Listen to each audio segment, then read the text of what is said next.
I used to think the worst kind of betrayal came from strangers. Dot dot dot. Until I found out my sister's boyfriend was the father of my child, not my husband. This isn't just a story about DNA. It's about how betrayal can come from the people who say I love you the most. I always believed in love. The kind of love that made you feel safe, seen, held. I didn't grow up in a perfect home. Far from it, honestly.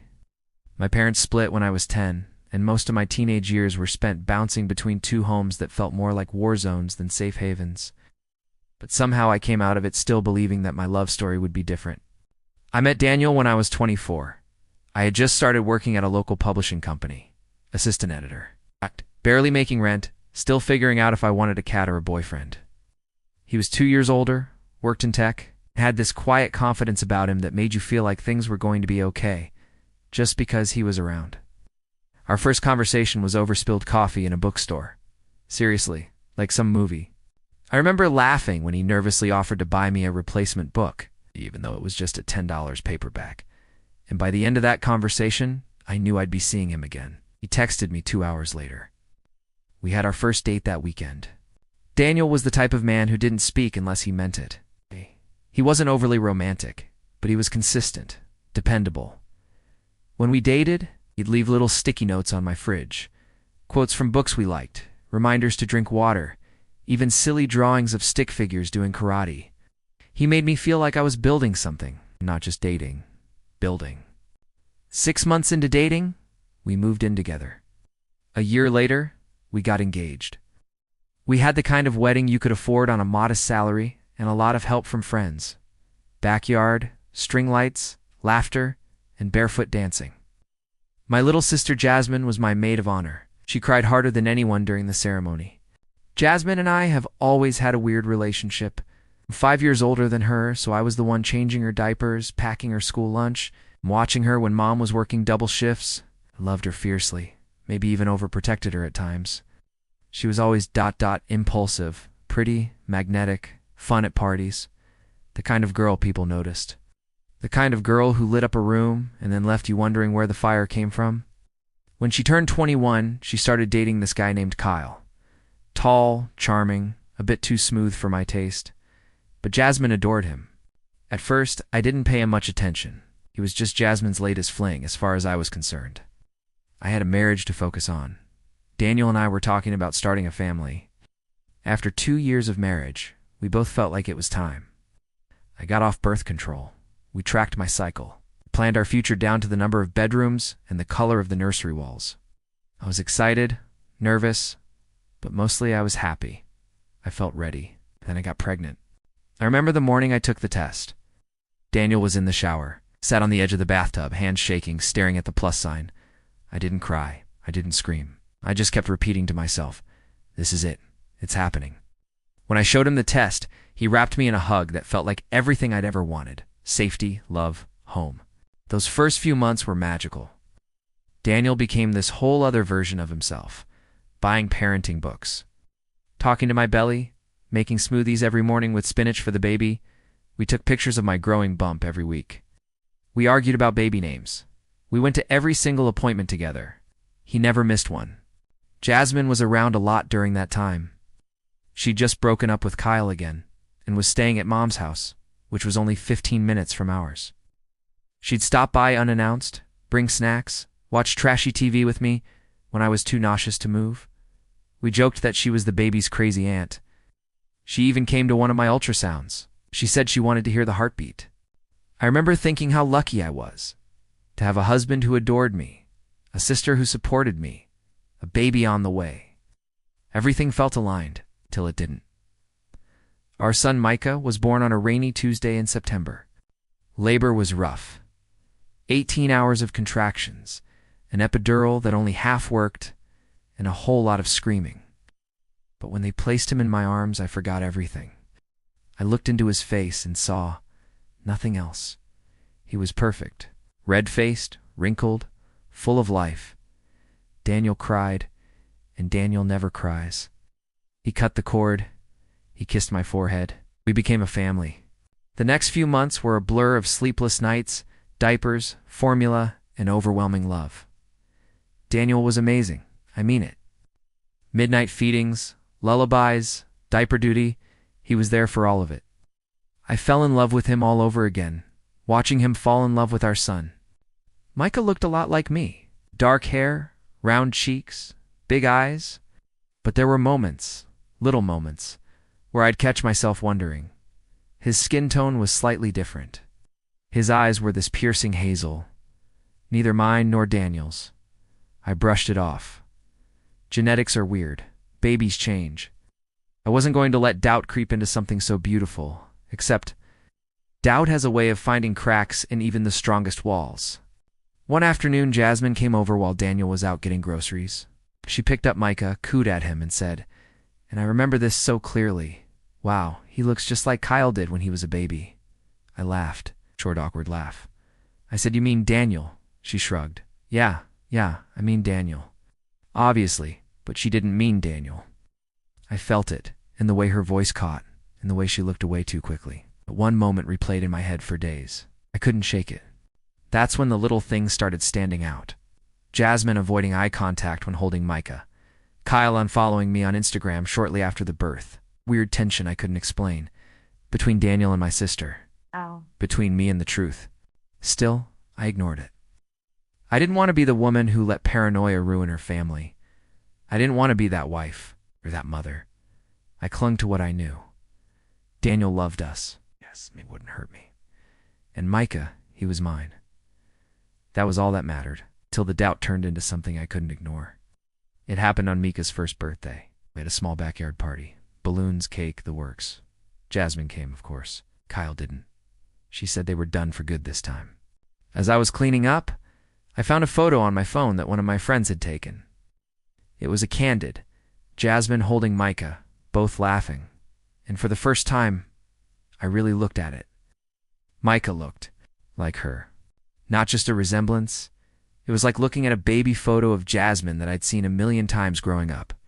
The shape of the nose, the dimple in his cheek, even the way his eyes tilted slightly upward at the corners. It was like the world paused for a second and said, look closer. That night, I couldn't sleep. Kept comparing baby pictures. Jasmine, Kyle, Micah. My heart pounded in my chest. I felt sick. I was spiraling. And somewhere deep in my gut, a voice whispered something I didn't want to hear. What if Micah isn't Daniel's? What if he's Kyle's? There are moments in life that split your world in two, before and after. Before I started questioning the paternity of my son, I lived in a bubble, not perfect, but stable. Safe. After that night, the bubble popped, and everything felt sharp. Too real, too dangerous. That night after Micah's birthday, I stayed up until 4 a.m., flipping through old family albums, scrolling social media, pulling up pictures of Kyle, of Jasmine, even of myself. I was searching for something, anything, to tell me I was being paranoid, just a tired mom having a mental spiral. But every time I looked at Micah's hazel eyes, something didn't sit right. Daniel and I both had dark brown eyes, not just dark, almost black. Hazel didn't run in either of our families, but it did in Jasmine's ex-boyfriend's family, Kyle. Still, I wasn't about to accuse anyone of anything based on a toddler's eye color. I told myself it was hormones, sleep deprivation, maybe a little postpartum anxiety still lingering around the edges. But deep down, I was starting to see the threads, and they weren't forming a pretty picture. Then came the second moment. The moment that pulled the rug out from under me. It was a week later. Jasmine came over while Daniel was at work. She was holding Micah, bouncing him on her hip. She said, casual as ever, he has your laugh, but he has Kyle's smile. I froze. What? She blinked. I meant Daniel's. Daniel's smile. What did I say, Kyle? She paused, just a beat too long. Oh, that's weird. Slip of the tongue, I guess. But it wasn't a slip. I knew it. My stomach churned. My hands were sweating. She handed Micah back to me and changed the subject. Asked what we were having for dinner, just like that. I couldn't pretend anymore. That night I didn't sleep. Again, and in the silence of the dark, with Micah snoring softly beside me in his crib, I Googled, can I color determine paternity? It wasn't a science. That's what all the articles said. But it planted a seed. The next day, I did something I never thought I'd do. I bought a home DNA test kit, got one for Daniel and Micah, a discreet no-foo's cheek swab. I didn't tell Daniel. I told myself I was just ... ruling things out. But even that felt like a lie. If I truly believed he was the father, I wouldn't be holding a swab in a Ziploc bag with my baby's name on it. The guilt ate me alive. Every time Daniel kissed Micah's forehead, every time he said, "Hey buddy," or "Daddy loves you," I wanted to scream, or cry, or confess. But I said nothing. I mailed the test. Then I waited. While the results were processing, everything felt different. Off. Like I was walking around in a dream where all the walls were made of paper. And at any moment, someone might tear them down. Daniel didn't notice at first. He was busy with work. He was trying to plan a weekend getaway. He suggested we ask Jasmine to babysit. The irony nearly made me laugh out loud. "She's been kind of flaky lately," I said. He shrugged. "She always is." And then he said something that nearly stopped my heart. I don't know how Kyle put up with her for so long. They were toxic as hell. It was the way he said it, too casually, too dismissive. Like he knew more than he should. Like he was talking from experience. "You knew Kyle?" I asked, careful. He hesitated. "We met a few times. At your mom's house." "Why?" I nodded. Said nothing. It was subtle at first, but once I noticed it, I couldn't unsee it. The way Daniel got quiet when Jasmine's name came up. The way he avoided eye contact during certain conversations. The way his body stiffened. When I brought her up. One afternoon I asked him directly, "Have you ever felt like Jasmine crosses boundaries?" He blinked. "Like what?" "I don't know. Being too close to us." "To you," he laughed, "a bit too fast. She's your sister. She's around. That's normal." But it didn't feel normal. And suddenly, I had a new, darker thought. What if this wasn't just about Jasmine and Kyle? What if Daniel knew? What if Daniel suspected? Or worse, what if he chose to ignore it? The DNA test took 3 weeks. 3 long, miserable, truth-haunted weeks. While I waited, I tried to keep life together. Playdates, diaper runs, laundry. I smiled through conversations, kissed my husband, and rocked my baby to sleep every night, while secretly wondering who had given him life. One morning, I got a call. The results were ready. I didn't even wait to get home. I opened them in my car, parked outside a Target, Micah sleeping in the back seat. My hands shook as I logged into the portal. And there it was. In bold, merciless, black and white, probability of paternity. 0%. 0. None. Daniel was not Micah's biological father. The world didn't go quiet. It got louder. Cars honking, wind howling, a baby crying. Oh, that was Micah. He'd woken up. I didn't cry. I didn't scream. I didn't even blink. I just sat there, staring at those 3 words. I had thought I'd be devastated, shattered. But instead, I felt cold, hollow. Because now that the truth was confirmed, another question took its place. If not Daniel, then who? There was only one answer. Only one man who had been around enough, close enough. Only one man my sister had dated. One man she'd mentioned not once, but twice, in connection to my son. Kyle, I went home that night and put Micah to bed. Daniel was on the couch watching a documentary. He looked up and smiled. "Hey, you okay?" I stared at him. "Yeah," I said. "Just tired." I wanted to scream, to throw the papers at him, to demand answers. But I needed more. I needed the second test. This time, it wasn't just about Daniel. I needed to know if Kyle was Micah's real father. And I needed to know if Jasmine, my sister, my blood, had slept with my husband, or if she had done something even worse. I called Jasmine the next day, told her I missed her, invited her over for coffee. She showed up in a tight turtleneck and fake smile. She hugged me like nothing was wrong, like she hadn't looked at my baby and said he had Kyle's smile, like she hadn't flinched when I said her name next to Daniel's. We sat at the kitchen table, drinking coffee that neither of us touched. Then I said it. "Did anything ever happen between you and Daniel?" She blinked, caught off guard. "What?" "You and Daniel? Did you ever sleep together?" She laughed. A high-pitched, forced laugh. What? No? Oh my God, why would you even say that? Because something's not right, I said. And I need you to be honest with me. She stood up, defensive. This is insane. Are you okay? No, I said, standing up too. I'm not. Because Micah isn't Daniel's. Dead silence. Her face turned white, then red, then pale again.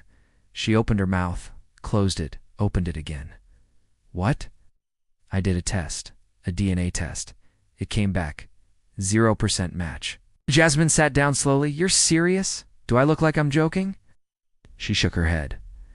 I didn't know you didn't know what? I asked, my voice rising. That you slept with someone I loved? That you betrayed me? I thought it was Kyle, she whispered. Silence, what? She looked up at me, tears in her eyes. I didn't sleep with Daniel, I swear. But there was one night, one stupid drunken night. With Kyle, I felt the world tilt. You slept with Kyle? My boyfriend at the time? No, you weren't with him. I was. But it was during that week I was crashing on your couch. You were away visiting Mom. Kyle came by to pick something up from my car and it just happened. You had sex in my house? She nodded, eyes wide. I thought you'd never find out. I didn't even think Micah could be his. I swear I stared at her. My little sister, the girl I raised. The girl who cried at my wedding and called herself the crazy aunt.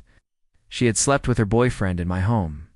And now that man might be the father of my son. The next step was obvious. Another DNA test. It's time between Micah and Kyle. But first, I needed to see him. Talk to him. That confrontation. It's something I'll never forget. The next morning, I sat in silence for almost an hour, before I could even move. Jasmine's confession kept replaying in my mind. She and Kyle in my house, while I was out of town. While I was trusting her, she claimed she didn't know, claimed it was just one time. But even if that were true, that one time might have changed everything about my life. About Micah's life. Micah still didn't know. I couldn't look at him the same anymore. Every time he picked up Micah, or said Daddy's home, I felt like I was choking on guilt and fury. He had no idea that the little boy he adored might not be his, and I had no idea how to tell him. So instead, I focused on the next step. Kyle. It had to be him. Jasmine had admitted to sleeping with him during the exact window Micah would have been conceived. He'd been around, he'd interacted with me, with Jasmine, and after the birth, he vanished. Unfollowed us on social media. Barely spoke to Jasmine again. Like he knew something and didn't want to face it. I hadn't spoken to Kyle in nearly a year. We'd never been close. Honestly, I never liked the guy. He always felt like the kind of man who was putting on a show. Too smooth, too charming. He had this performative empathy that rubbed me the wrong way. But now I needed something from him. I sent him a short message. Hey, I know this is unexpected, but I need to talk, in person. It's about Micah. He responded an hour later. What do you mean, about Micah? I replied. I'm not accusing you of anything. I just need a conversation. Please. Reluctantly, he agreed to meet. We met in a small, quiet park halfway between where we lived. Kyle looked different. Older. Paler. Nervous. He didn't even say hello. Just sat down on the bench and said, You're scaring me. What is this? I took a deep breath. I need a DNA sample from you, I think. I think you might be Micah's biological father. He blinked slowly. Wait, what? I had a test done. Daniel isn't his father. Jasmine told me you two slept together. Around the time I got pregnant, he ran his hands through his hair. You think I'm his father? I don't know, I said honestly. But I have to find out. Kyle was quiet for a long time. Then he said, If this is some kind of setup, it's not, I said. I'm not suing you. I'm not trying to ruin your life. I just want to know the truth. Eventually he agreed. We did the cheek swab right there. I'd brought a kit with me, sealed it, labeled it, mailed it. The next morning, and then I waited again. But this time, it wasn't just waiting, it was lying. Every day with Daniel became a mental tightrope. I was watching the man I loved live a life built on someone else's biology, and he had no idea. Every diaper change, every bedtime story, every time he whispered my boy, I started crying in the shower. Long, quiet sobs that I could wash down the drain. I hated myself for not telling him yet. But what was I supposed to say? Hey, surprise, your sister-in-law slept with her boyfriend in our house and now he might be our son's dad. That's not a conversation you just slide into over dinner. Then the email arrived. Your results are ready. I didn't even want to open it. I stared at the screen, knowing that one click might change everything again. My marriage, my son's identity, my sister's betrayal, my entire life. But I clicked and read the words. Probability of paternity, 99.99%, was Kyle. Kyle was Micah's biological father. I sat still for a long time. I felt cold. My arms went numb. I could hear Micah playing in the next room, babbling to his stuffed animals. Innocent, unaware, perfect. And suddenly, I wasn't angry. I was devastated. Not because Kyle was the father, but because my son's first year of life had been tangled in a lie. A lie none of us had dared to speak out loud. And now came the hardest part. Telling Daniel. I didn't tell Daniel that night. I couldn't. I sat at the dinner table, watching him spoon mashed peas into Micah's mouth, while making little airplane sounds. Our son laughed. That big belly laugh babies do when everything is still magical and uncomplicated. I stared at them, wondering how I was supposed to break the heart of the man I loved. Micah looked at Daniel like he was the center of his world. Why? And Daniel. He loved that little boy with his entire being. That kind of love doesn't just disappear because of a test result. But truth doesn't care about love. It was 3 days before I finally sat Daniel down. Micah was napping. The house was still.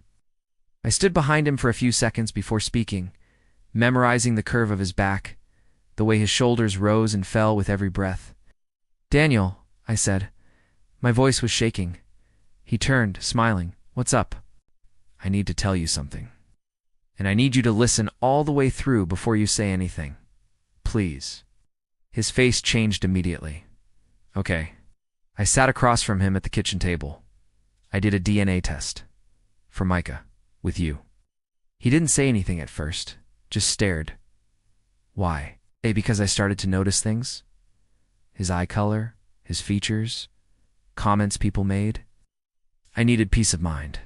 Daniel rubbed his jaw, trying to stay calm. Okay, so, did it say? I looked down, then back up. You're not his biological father. He went still. Completely still, as if I'd frozen him in place. What? The test came back. 0% match. He blinked. There must be a mistake. There isn't. The silence that followed was unbearable. He stood up, walked across the room, then back again. You're telling me Micah's not mine? His voice cracked. Biologically, no. But Daniel, he cut me off. Don't.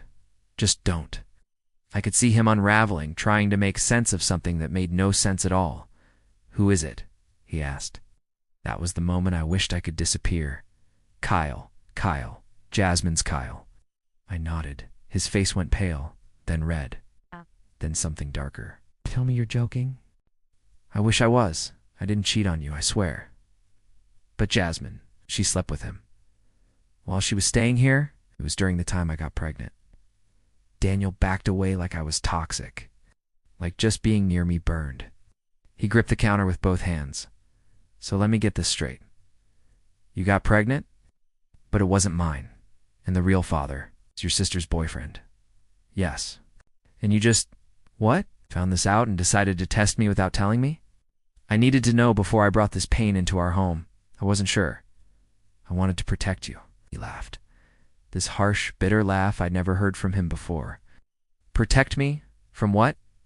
My own son not being mine? Micah is still yours, I whispered. In every way that matters. His voice rose, except the way that actually makes me his father. Micah stirred in the next room.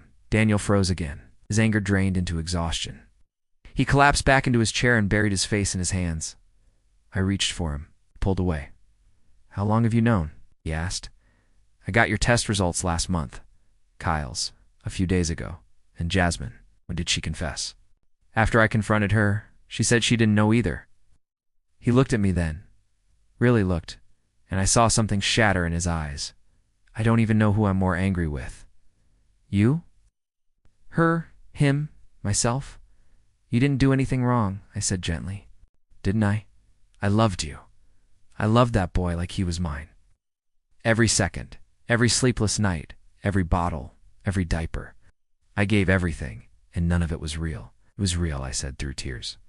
You were the best thing in his life. You still are. Daniel stood up again, this time slower, weaker. I need space, he said. I need to think. I can't.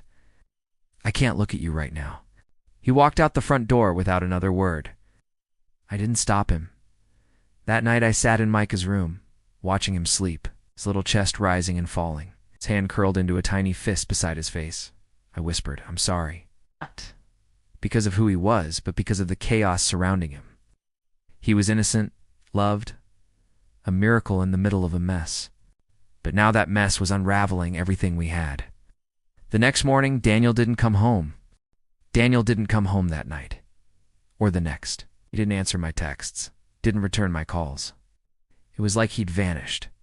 Or worse, like he'd drawn a hard, cold line between us and stepped over it. I let him go. Not because I didn't want him back, I did. Desperately. But because I knew he needed space. The kind of space grief demands. It's a kind that doesn't want an audience, especially not from the person who broke the truth open. Meanwhile, Jasmine kept texting. Not apologies, just questions. What did he say? Does he hate me? Are you going to tell Mom? I didn't reply. I couldn't. I had nothing left to say to her. Not yet. What do you say to someone who betrayed you in your own home?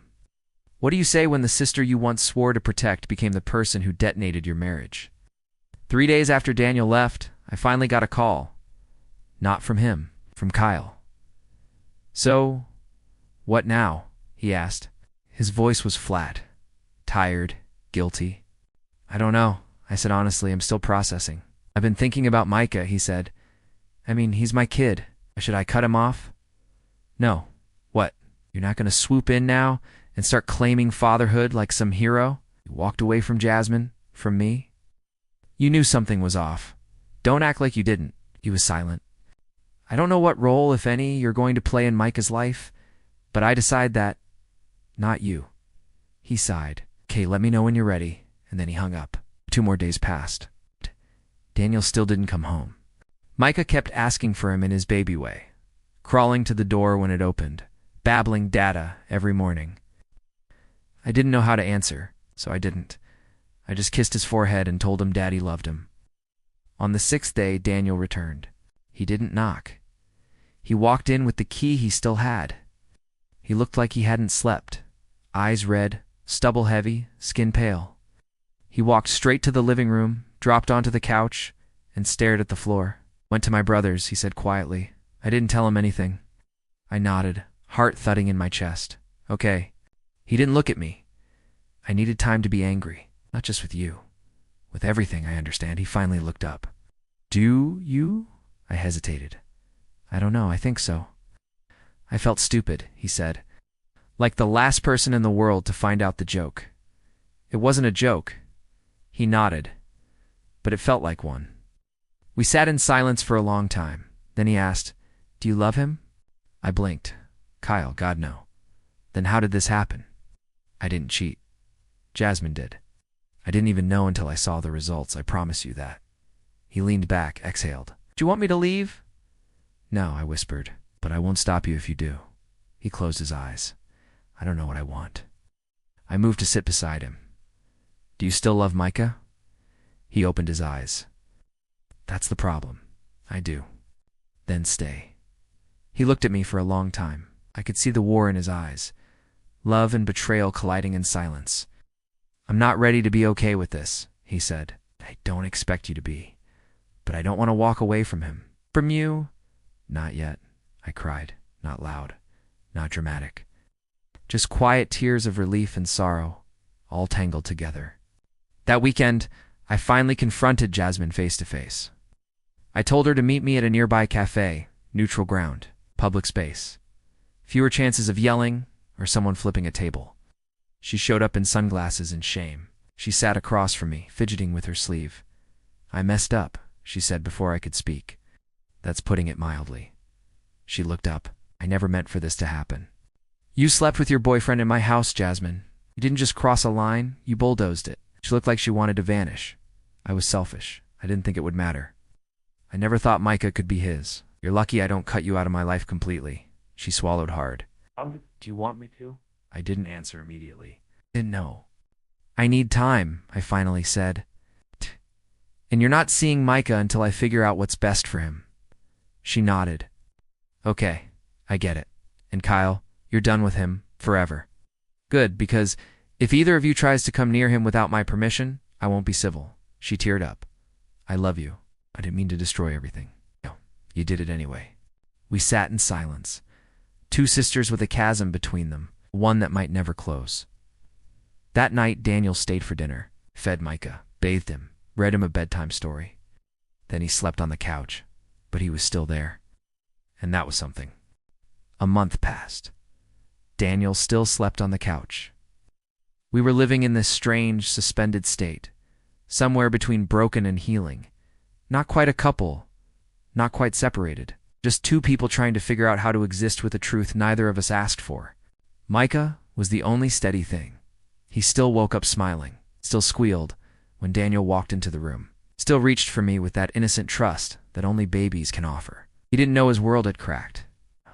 He didn't know we were picking up pieces around him. Some days were better than others. There were moments where Daniel and I laughed. Real, belly-deep laughter, and then went quiet immediately after, unsure of what to do with that joy, like it didn't belong to us anymore. Other days we barely spoke, just exchanged glances and the occasional logistical sentence about dinner, diapers, or who was doing bedtime. But we were trying, and that had to count for something. Kyle stayed away. After our last conversation, he sent a short text. I'll respect your space. Let me know if or when Micah needs me. That was it. I didn't respond. I didn't know what I wanted from him, or if I wanted anything at all. Just because biology put him in the position of father didn't mean he earned the role. Daniel, on the other hand, had, and that complicated everything. About 6 weeks after the confrontation, Daniel and I went on our first walk together. Just the two of us. No baby, no stroller, no awkward silence. We walked along a trail we used to frequent before Micah was born. He didn't speak much at first, and halfway through he said, I'm in therapy. I blinked. You are? He nodded. We started 2 weeks ago. Helps. That's good, I said quietly. I needed someone to help me separate anger from grief. To tell me I'm not crazy for loving a child that isn't mine. I stopped walking. You're not crazy? He looked at me. I know that now, but it took a while. We kept walking. Then he said something I'll never forget. I don't care about the DNA. I care about who's there when Micah falls. Who holds him when he cries. Who teaches him how to throw a ball and tie his shoes and tell the truth, even when it hurts. I stopped again, tears already rising. Daniel. He turned to me. I'm not saying I've fully forgiven you, or Jasmine, or myself honestly, but I'm still here. I want to keep being here. For him. I wiped my eyes. For me too? He hesitated. Eventually, maybe one day at a time. That was more than I expected, and everything I needed. I didn't cut Jasmine out entirely, but I created distance. Firm, clear, unshakable boundaries. We talked once, face to face. A few weeks later, she apologized again. She cried, I cried, but I didn't comfort her. I told her something I'd repeated to myself in the mirror many nights. You don't get to burn the bridge and act surprised when I stop inviting you to cross it. She nodded, accepted it. We don't talk much now. She still sends the occasional message. I respond when I'm ready. But our relationship will never be the same. Some betrayals heal, others change shape. This one did both. Micah turned to last month. We had a small party in the backyard. Balloons, cake, friends, laughter. Not perfect, but joyful. The kind of joy that feels earned. Daniel held Micah while we sang happy birthday. Micah clapped at the end, even though he didn't understand what we were celebrating. When I looked at them, Daniel, with our son, I didn't see the lie anymore. I saw the love. I saw the choice. Because here's the truth. No one tells you DNA doesn't make a parent. Love does. Daniel chose Micah, every day, even after the pain, even after the truth shattered him, and I'm choosing to rebuild with him. Slowly, carefully. Some days I wake up with doubt, others with peace. But every night I check on Micah while he sleeps and whisper the same thing. You are loved, no matter where you came from, no matter what happened, you are loved. I don't know what the future holds. Daniel and I are in counseling. We're rebuilding trust, brick by painful brick. We've agreed not to tell Micah anything until he's old enough to ask, old enough to understand. And when that time comes, we'll tell him the truth. Together, not to protect ourselves, but to protect him from the lie. Kyle hasn't reached out again. I haven't decided if I'll ever let him meet Micah. That's a bridge I'm not ready to cross. As for Jasmine, I've let go of the hatred, but not the memory. You can forgive someone and still choose to keep your distance. I used to think love was about grand gestures, fireworks, passion, a perfect story. Now I know better. Love is what shows up when everything else falls apart. Love is holding your son after the truth tries to tear you apart, and choosing him anyway. Love is sitting beside someone who hurt you and still saying, I'm not done trying. Micah may not be Daniel's by blood, but he's ours. He always will be. I look at my son and I see only love. Not the man who lied, but the truth that set me free.